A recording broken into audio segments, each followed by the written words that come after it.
Welcome back mga katambalan, mga hot topic and issue. Pag-usapan natin. Update po tayo kay David Licauco at kay Barbie Botesa kung saan ay nagpost itong si Barbie sa kanyang social media account at may caption nga po doon na lagi kong pinupush yung sarili ko na to do project, to be the project na kaya kong patunayan, na kaya kong to stand up my own.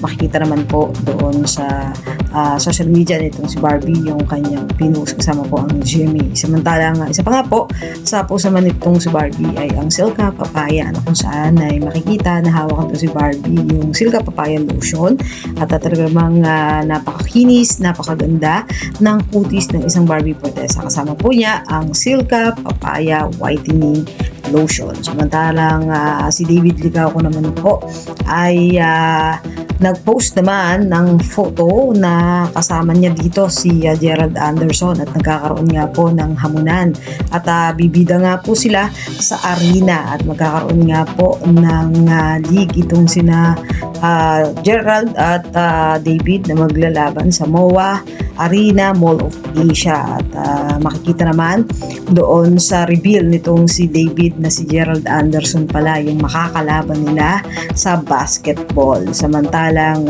bukod doon ay nag-post naman itong si David noon workout niya ng pagbabasketball. Makikita naman yung husay at galing nitong si David sa paglalaro ng basketball. Ito isa pa nga po sa naging post naman itong si David yung umiinom ng Vitamilk na kung saan nga po ay napakagwapo ng isang pambansang Ginoo. Yan po yung mga update natin ngayon kay Barbie at kay David. Kayo mga katambalan, ano masasabi nyo? Mag-comment lang sa comment section at pag-usapan natin. Yan ang mga hot topic and issue dito lamang sa Tambalang GK.